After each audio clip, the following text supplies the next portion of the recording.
Hey everybody, and welcome back, or welcome if you are new. Hello! If you are a fan of extreme horror, thrillers, and the smut, I think we could be very good friends. I think there is like a friendship that could happen between us. In order to solidify that friendship though, I'm gonna need you to hit the subscribe button, like this video, and keep watching, yeah. With that being said, let us dive right in. Alright, so one of my closest friends on here, Jesse over at Bowties Books, invited me to co-host this readathon with them called the Book Rush. They have described it as the first annual book rush, and I was like, you know what? I would love to co-host this readathon with y'all. So I did.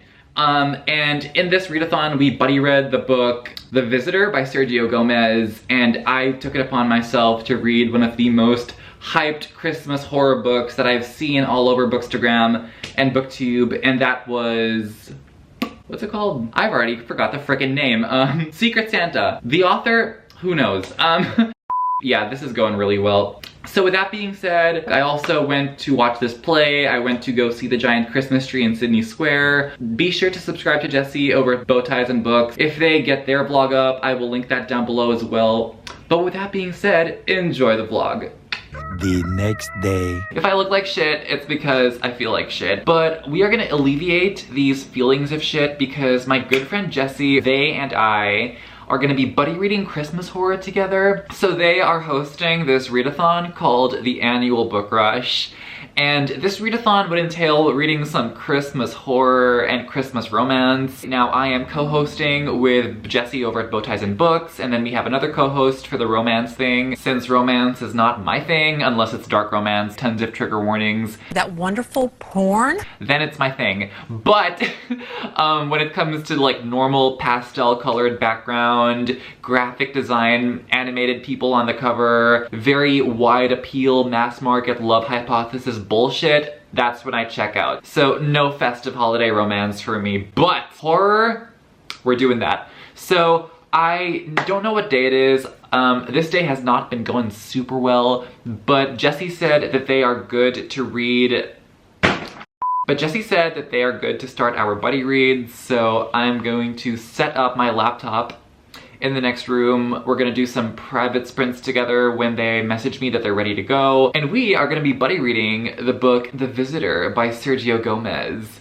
Now the plan is to read this entire book during the sprints. So we're gonna see how that goes. Updates to come if any reading gets done. But it's currently about 3 p.m. where I am.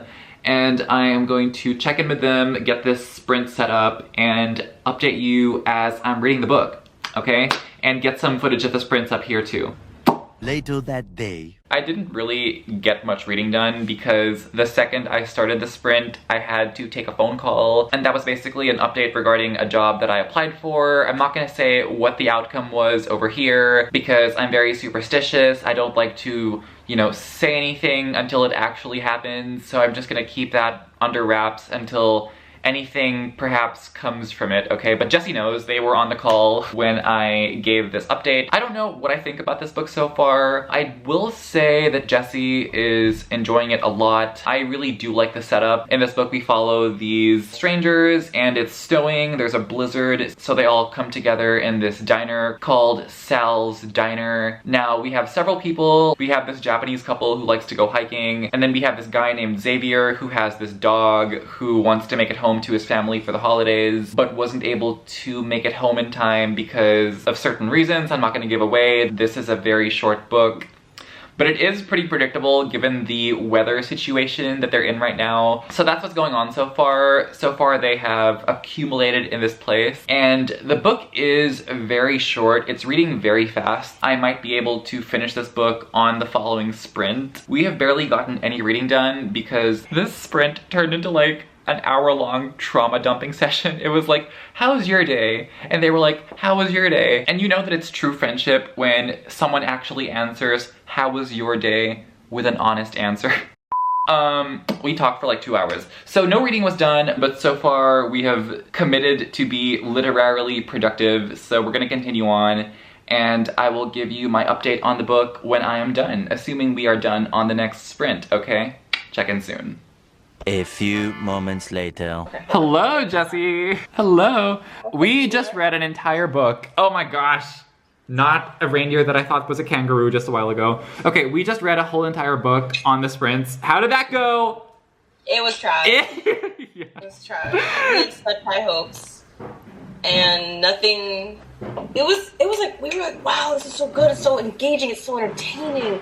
Wow. And then the ending came. And we were like, are we being punked? Okay, we've only been talking for like 4 straight hours, you know? We're not doing well with these reading sprints. When you have like a spiritual connection with someone, reading doesn't happen, talking happens. It's true. Sorry, our dog's hair is in our mouth. Does your dog like look at that costume and think, oh, I want to hump that? Probably. It has a cute little tail. Not the tail. Yeah, it's got a tail. That's one thing Akasha and I have in common. We love tail. I'm gonna get demonetized. That looked like a d. Okay, so I just finished The Visitor by Sergio Gomez. Currently sprinting with Jesse over there. Taking a moment to vlog and review this book. It was not good. So at the beginning of the sprint, we were kind of enjoying the book because of the setup and everything. But the book just fell apart, and it's hard to elaborate as to why this book just did not work for me without spoiling. There is so little that goes on in this book story-wise that giving away the main plot point of this book would be a huge spoiler. Because normally with books, you have the main plot point, but then the rest of the story kind of fleshes that plot point out in a way that presents twists and turns and even some unpredictable reveals. But this book is very transparent. Once the main thing is revealed, it ultimately kind of just falls apart from there, which is really sad because I was really enjoying this book. Okay, so mild spoilers. This book features an alien, okay? That is who the fucking visitor is. It's an alien. So these people in the diner are getting hunted down one by one by an alien, and the motivation behind this attack just feels so lazy and tacked on, and it just really went nowhere. If you look at every single alien movie, like Predator, Invasion of the Body Snatchers, Signs even, you will know that there's always that underlying thing about aliens wanting to hunt humans, harvest their organs, and they use space-age technology to give themselves an advantage over the humans. And that was pretty much this entire book. It was just cliche after cliche after cliche. The book was very short and it does read very fast, but the writing was quite rough. The amount of times the word creature and visitor are used interchangeably was rather overbearing. Certain words were just repeated ad nauseum, which made me think that the book could have done with a bit more editing. And it sucks to say this because this is an indie horror book and I do want to promote indie horror to the best of my abilities, but at the end of the day, you know, booktube channels are for the readers and not for the authors, okay? I want to give you the most honest reviews as possible, but also be as constructive as I can, even though I do get ranty sometimes. The pacing was fine, the writing was not that great. The characters were also very paper thin. We had these 2 Japanese characters that had no other defining character trait other than the fact that they hike and the fact that they're Japanese. You had this one guy whose motivation was to get home to his family for Christmas, and I didn't feel anything for anyone as they were getting hunted down by this visitor. And when the visitor did hunt them down, the gore was not that great. It was very underdescribed. I was very hungry, for lack of a better word, for more descriptions. I wish that there had been more gore, more descriptive gore. It was just lacking in so many departments, and despite the fact that it did meet the like bare minimum amount of intensity, I didn't think that it was particularly scary. And not all horror books need to be scary. Okay, fine. Like there's comedy horror, there's action horror, but even with that consideration, the horror elements just felt very cartoonish and familiar and derivative. So yeah, that's my thing with The Visitor. I'm currently sprinting with Jesse. I just started the book Secret Santa. So updates on that soon. I think I'm gonna give this book 2 stars, but there's a reason why the Goodreads score is what it is. Let's put it that way. Later that day. So it's almost been 5 hours and Jesse and I are still on the sprints together, which is such a beautiful vibe. I'm enjoying myself so much. We've just been talking nonstop, but on the sprints, I've been telling them about my current life situation. I'm in a foreign country, I'm job hunting, and job hunting in a foreign country is a very soul-sucking experience. It's depressing, okay? So I finished The Visitor, that update is done. I am currently going to give an update in better lighting because the sky isn't super dark anymore. So I'm gonna be telling you about the book I'm reading now, and that is Secret Santa. This fucking book. The main character in this book is going through the same exact thing I am going through. What the actual fuck? It's so triggering, I'm depressed, but I love it. Just a quick synopsis of where I am so far. This book opens up, it's 1943, it's World War II, the war has ended, and you have this squadron of American soldiers in the winter of Germany, and they discover this dead body, and the dead body is completely like decimated, the face is like ripped off, and it's clear that this person likely took a shotgun and did that, okay? So they inspect the vicinity surrounding the body and they find a gift box. They open the gift box, and before anything could be potentially revealed, the story cuts to 40 years in the future. It is 1985, I believe, and we are following this woman named Lucy, and her situation in life is tragic, okay? So she was let go from her job, and she had to go job hunting, and every single person that interviewed her was an asshole, okay? I'm like, I hate how relatable this is. The industry she is auditioning for is not the same as the one that I am auditioning for, but she is trying to work in this new publishing house because the publishing house that she had worked in prior was acquired by this bigger corporation. Don't you just love the big corporatists? Fuck them. They bought the publishing house and they let go of the people in her department. Now, despite this, she knows that she is worth something because she was able to find so many bestsellers before, but it is genre fiction, which is oftentimes looked down upon from people who write literary fiction and are like, I know what the intellect is. So pitching herself to a new company that vies for that kind of fiction, the literary fiction, the classic snobbish kind of fiction, is gonna be a hard sell. And she learns that at the beginning of this book when she is trying to do this interview, and the guy doing the interview with her is a motherfucker, okay? He is a he is a total gatekeeper. He's like, we publish hardbacks of literature. We do not publish paperbacks like the shit that you were publishing, bitch. And I was just like, snob. So basically this guy is being an asshole to her. He's like an 80-year-old old man, and he's like, we only publish hardbacks. We don't like genre fiction. I don't need to read something to see that it's a piece of shit. The books that you like suck. So there's really no point in interviewing you. Like, I only said that I would interview you as a formality, but you can go now. And she's just like, what do you mean? You haven't even read these books. And he was like, you don't need to read something to know that it's terrible. And I wanted to go into the book and murder him. Yeah, here's the fucking quote. One doesn't need to read a book to make an informed opinion about its content. Bitch. Bitch. Say that to my face. And then she responds to him by saying, you wouldn't know a good book if it ate your cold black heart. And he gets pissed. Now, on her way out, she bumps into this shelf, and one of the boxes on the shelf opens, and she sees a trinket that is something that looks very haunting, and moments later, this old guy gets a heart attack.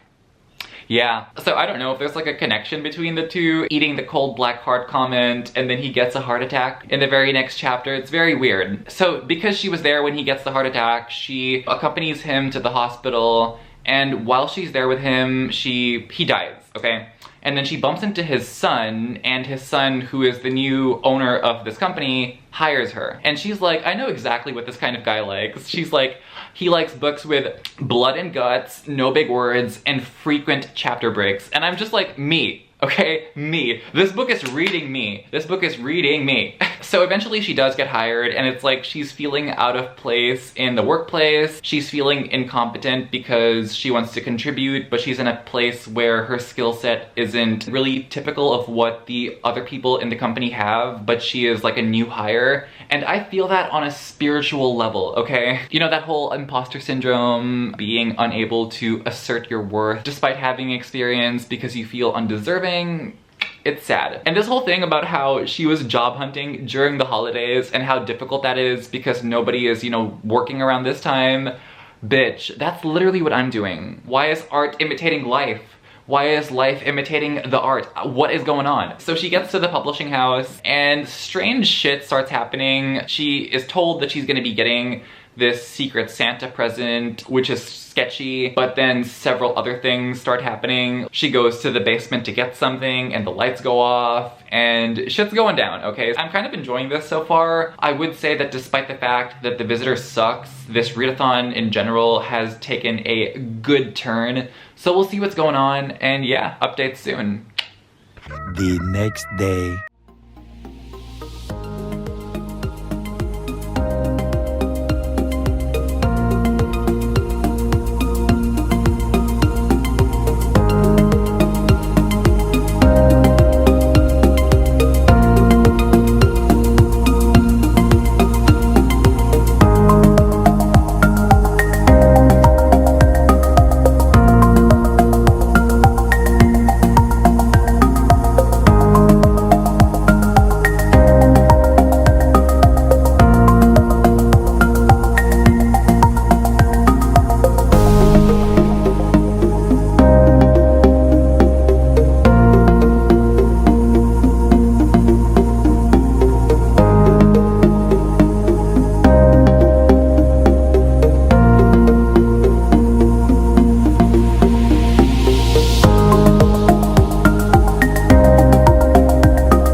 Hello everyone, hi, hello, how are you? So let me just tell you what I have been up to. So yesterday I finished the book Secret Santa, and oh boy, we have a lot to discuss. Because this book started off so well, and then it just proceeded to go into the shits, okay? Although the idea of Christmas horror does interest me, the Christmas horror books I've been picking up lately have been putting me into a slump because horror with monsters or ghosts or paranormal shit in it normally sucks ass, okay? It's normally just really boring, really PG-13, really crappy, and I'm cutting this readathon short because I'm getting slumpy in my life, in my being. I'm gonna review this book, and then I'm gonna tell you about what I did yesterday. I actually went to this play, which I do have footage of. Not the actual play, but the going out and going to the venue and walking around seeing the giant Sydney Christmas tree. But first of all, let's talk about the book Secret Santa, because oh boy. Now, earlier this year, in November, in October specifically, Gabby and Olivia hosted this readathon called Camp Weekendween Monster Bash, where we had to read horror books with monsters in them.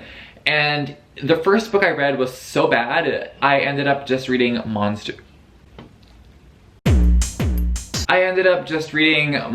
smut, okay? And my life got so much better. Now I have part 1 of that over here, where I read The Titan's Bride, and I have like a full video just talking about the insane ride that took me on. And then I have another vlog that I have yet to edit where I read monster romances like Soul Eater, Tentacles and Triathlons, A Lady of Rooksgrave Manor, so I will try to get that vlog up before the new year. But for this specific vlog, I read The Visitor, which we just talked about, and I read Secret Santa because it was very hyped on the Bookstagram community, very hyped on BookTube. I've been seeing this thing around. Also, the ebook is like $10 fucking, okay? I was like, fuck that, I'll just use like a free Audible credit on it, which in hindsight was not smart. I wouldn't say this book is worth the $10 at all. Like, if anything, a book this meh, this aggressively mid, and just kind of bad and disappointing should be at least, like, I don't know, not that expensive or on a cheaper alternative or shit like that, because paying full price, either physical copy or ebook for this book, you will feel like you have been scammed. So I finished the book, and although I was very unhappy with the overall experience I had with this novel, I do want to say that it did have some good to it. It had a good amount of fun and goofiness and funny scenes,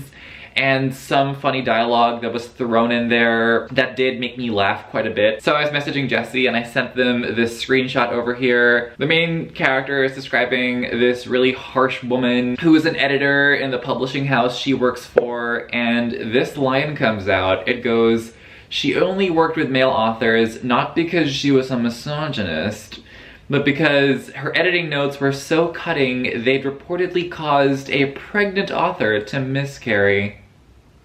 Damn. Now that is some pretty intense stuff. So some strange things start happening. There are accidents and deaths happening in the publishing house. There's a running motif of her food getting stolen, her fruitcake getting stolen, and it's the 80s, and I guess this food was popular back then. I don't know, I wasn't there. So with all that being said, despite the interesting setup, despite the occasional bursts of humor, this was not scary, it was not interesting, it wasn't tense, and this is really tragic because tension plays a huge role in holding my investment whenever it comes to horror, and the tension over here was just nothing. There was the occasional, oh, a bunch of manuscripts fell on someone and crushed them to death. Ooh, this is scary because people are dying. But that doesn't terrify me. That's not scary to me. And I don't think it's scary to this author either, because they were putting in all this comedy to, I guess, come up with the excuse like, oh, it's a horror comedy. It's not supposed to be scary. It's a scary situation that we are being jovial about to show that we can balance tones very well. And okay, fine. You know what? Maybe the tones here are balanced. It's not my kind of horror, so perhaps this may work for somebody else, for some other kind of reader, but despite that, it's just not tension-filled, okay? And if you have the same taste as me, you're gonna have to listen up, because this book is just not it. And despite my initial curiosity at the beginning of this story, the more the story lumbered on, the more my initial intrigue started to wane, okay? The more I was like, I am getting tired of this. I'm gonna need this to wrap up because I'm just not enjoying myself. It's getting repetitive. If I have to hear about her food getting stolen one more fucking time. Also, it is so blatantly cliche, and this shit has been done to death, okay? So I am gonna get into some spoilers now, but trust me, if you start this book, you're gonna predict this so easily, okay? So I'm just putting out a quick warning over here. Look, I'm gonna do you the courtesy of putting a spoiler warning up here, so just tap, tap, tap when you don't see this anymore. But trust me, this book is so unbelievably predictable, you're not even gonna miss out on anything by staying through the spoiler, okay? So this trinket that she finds, in the character's words, is this German token, like this German trinket called a perched. I googled the word perched and I saw a bunch of Krampus-looking creatures. So I don't have enough knowledge to describe this item to you, but based on what the person in the story said, it's apparently this trinket that wards away bad luck, wards away evil spirits and shit like that. And that was the trinket that the guy at the beginning of the story in World War II found in the box. And apparently the huge reveal is that the boss who was running the company prior was sacrificing interns to this haunted token in order to get good luck, in order to make this publishing house big, despite the fact that they had never turned in a profit or come up with a bestseller in the past 40 years, aka the entire duration of this place operating. So he was sacrificing all these interns to this thing, and somehow this thing got passed on to her, and because she was in the company, people were getting sacrificed to hell. It's so fucking weird. It's so convoluted, and honestly, my brain was checking out just halfway through because it was so dumb. Like, this is like the most boring ass wishing stone is getting what you wish for at this expense, the right thing. Like, this is so boring. It is like the most age-old cliche that has ever been done. This is the kind of moral you would see in a fucking children's story. What is this doing in a supposedly adult satire of the publishing industry in the 1980s? I don't understand. Is this trying to satirize the kind of stories that were told back then? I don't know. And with this whole sacrificing the interns thing, was this supposed to be a commentary or a satire on the publishing industry in the 1980s? Was it? What? Is it supposed to be this commentary on how literary fiction and how pretentious it can be?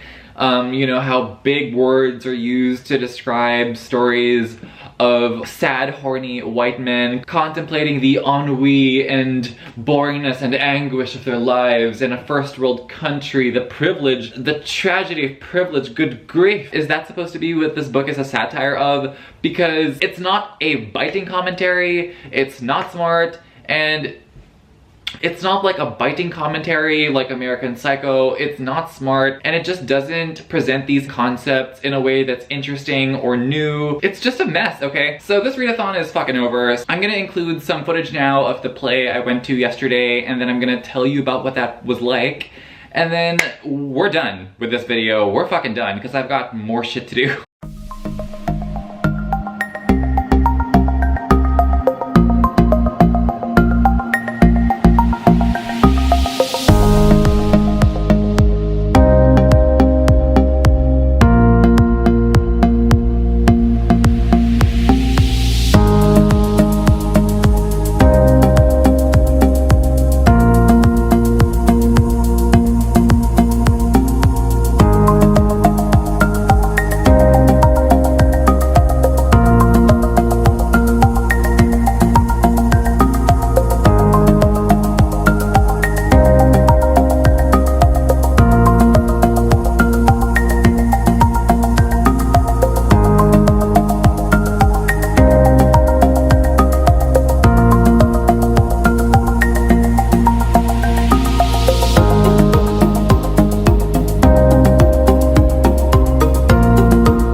Okay, so real quick, this play was really good. It was called Come From Away. I went in drunk. Not like smashed, like shit-faced drunk, but I had a couple of cans of gin, okay? And I went in with that proper buzz, you know? And I almost died.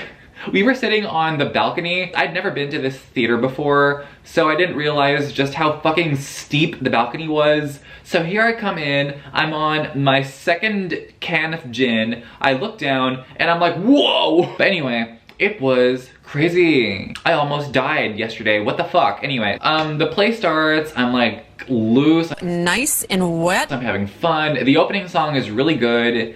And something bizarre happened. Like, it was only 12 people in the cast, but these 12 people played about like 40 roles. Like, each of the 12 people were changing clothes and putting on different characters, different voices, different accents, different backstories. Each actor in the play had to play several characters, and it was crazy. Also, the play went on for 2 straight hours without any intermission. So they were singing, they were talking, they were coming in with every single musical cue. They knew when to come in. They knew, it was just perfection.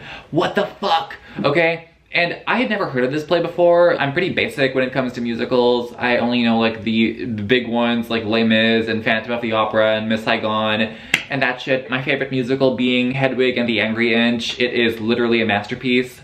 Bitch, okay? But like, you know, contemporary ones like Rent and Dear Evan Hansen, I don't even know a single song from either of those ones. Hamilton, bitch, I don't know a single song from that one either. And yeah, I'm pretty ignorant in the musical genre. Oops. Either way, so this story is basically about trigger warning, so 9/11. When the Twin Towers fell, some airplanes were diverted and they had to land, make an emergency landing in Canada. They couldn't contact their loved ones, they couldn't speak to anyone. Technology was still pretty new back then. That sounds so dumb. No, I mean, like, they didn't have smartphones and shit with Wi-Fi. They had, like, those phones that you play Snake on. They had payphones and shit, so you couldn't actually communicate with your loved ones. It was such a very difficult time. And yeah, it was the early 2000s. So they all had to stop in this Canadian island called Newfoundland, like the dog breed. And the people in that island had to get all these volunteers ready. So all these volunteers come and they help them out. And you have several characters that I was really interested in. You have this female pilot, you have this gay couple, you have this American woman who's married, and this British guy who just so happened to come together because people are getting drunk at the back of the plane. And it was just so fun. Like, it was diverse. The songs really told you about the characters' inner world. And I know that this is a booktube and y'all probably don't want to hear me talk about this shit, but I'm just trying to pad But you know, a lot of people in my comment section surprisingly like it when I share stories about, like, you know, my personal life and shit like that in the middle of these vlogs, so we can, you know, get together and bond. So yeah, that's so cool. If you have any favorite musicals that you want me to check out, because I'm so, like, ignorant of the genre, do feel free to let me know and I will do what I can to seek them out in the easiest way possible for myself. But yeah, this is really fun. Now I need to wrap this up because it is December 24th. I'm gonna try to get this up on Christmas Day. Let me know if you know of any Christmas horror books that I will actually not fucking hate. What I read for this vlog was not it. If you made it this far, comment the Christmas tree emoji. Thank you so much for watching. I hope to see you in future videos, and as always, take care. I lose myself